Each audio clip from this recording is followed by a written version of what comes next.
જય હિન્દ. સ્વાગત છે તમારું ગુજરાત સરકારી હક ચેનલ ઉપર.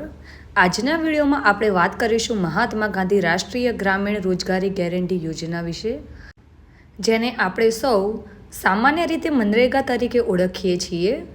મિત્રો, મનરેગા યોજના ગ્રામીણ વિસ્તારમાં રોજગાર આપવા માટે સરકાર દ્વારા ચલાવવામાં આવતી એક મહત્વપૂર્ણ યોજના છે. આ યોજનાના દ્વારા કામ માટેની ખાતરી આપવામાં આવે છે અને એ માટે જરૂરી છે જોબ કાર્ડ. તો ચાલો આજે આપણે જાણીએ કે મનરેગા જોબ કાર્ડ શું છે, કોને મળે છે અને કેવી રીતે મળે છે. મનરેગા શું છે? તો મનરેગા એ કેન્દ્ર સરકારની યોજના છે જે હેઠળ ગ્રામીણ વિસ્તારના લોકોને 100 દિવસનું રોજગાર આપવામાં આવે છે. આ કામ હલકી કક્ષાનું હોય છે, જેમ કે રસ્તો બનાવવો, તળાવ સફાઈ, વૃક્ષારોપણ વગેરે. જોબ કાર્ડ શું છે? તો જોબ કાર્ડ એ મનરેગા યોજના હેઠળ મળતું એક ઓળખપત્ર છે. આમાં પરિવારના સભ્યોના નામ, ફોટો, નંબર અને યોજના અંતર્ગત મળેલા કામનો પુરાવો હોય છે. જોબ કાર્ડ ધરાવતો વ્યક્તિ સરકાર પાસેથી કામની માંગ કરી શકે છે અને તેમને મળ્યું કામ હોય તો તેનો ઉલ્લેખ આ જોબ કાર્ડમાં હોય છે. આ કાર્ડ ક્યાં સુધી માન્ય રહે છે? તો જોબ કાર્ડ એકવાર મળી જાય પછી ઘણા વર્ષો સુધી માન્ય રહે છે. જો કાર્ડમાં કોઈ ફેરફાર કરવો હોય, જેમ કે નવા સભ્યનું નામ જોડવું, સરનામું બદલવું, તો પણ તમે અરજી કરી શકો છો. સમયાંતરે તમારું કાર્ડ અપડેટ કરાવવું જરૂરી છે. જોબ કાર્ડ એ દરેક ગ્રામીણ પરિવાર માટે એક સુવર્ણ તક છે જે રોજગારની તકની ખાતરી આપે છે. કામોની તકો વધારવી હોય તો તમારું જોબ કાર્ડ જરૂર બનાવો. આજે જ અરજી કરો અને સરકાર દ્વારા આપવામાં આવતી આ મહાન યોજનાનો લાભ લો. જોબ કાર્ડની જરૂરિયાત કેમ પડે છે? તો ગ્રામીણ વિસ્તારના ઘણા લોકો પાસે સ્થિર આવકનો કોઈ માધ્યમ નથી. આવા પરિવારોને આધાર આપવા માટે સરકાર રોજગારી ઉપલબ્ધ કરાવે છે.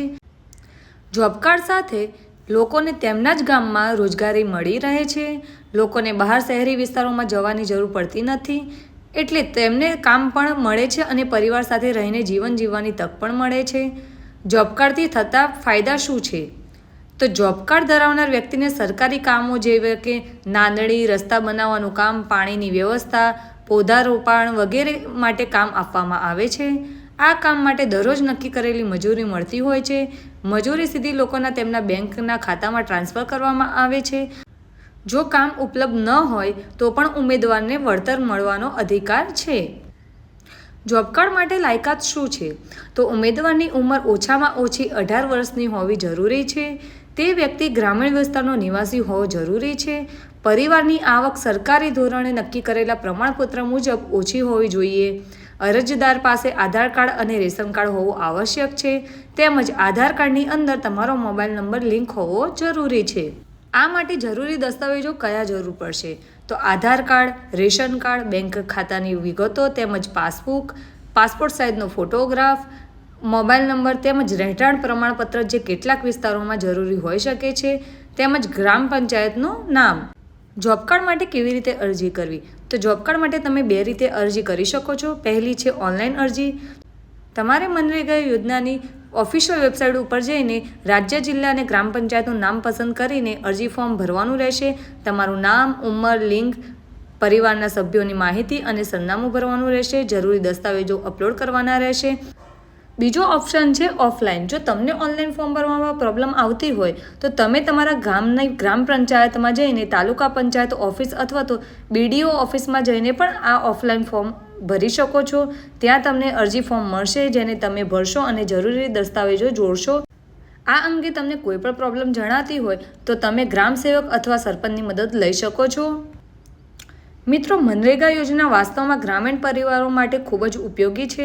જો તમે પણ રોજગારીની તકો શોધી રહ્યા છો તો મનરેગા જોબ કાર્ડ માટે જરૂરથી અરજી કરો. આવી જ માહિતી માટે અમારી ચેનલ ગુજરાત સરકારી હબને લાઇક કરો, શેર કરો તેમજ જો ચેનલ ઉપર નવા આવ્યા છો તો ચેનલને જરૂરથી સબસ્ક્રાઈબ કરો. વિડીયોને લાઇક કરવાનું તેમજ શેર કરવાનું ભૂલતા નહીં. આભાર. ફરી મળીશું નવા વિડીયોમાં.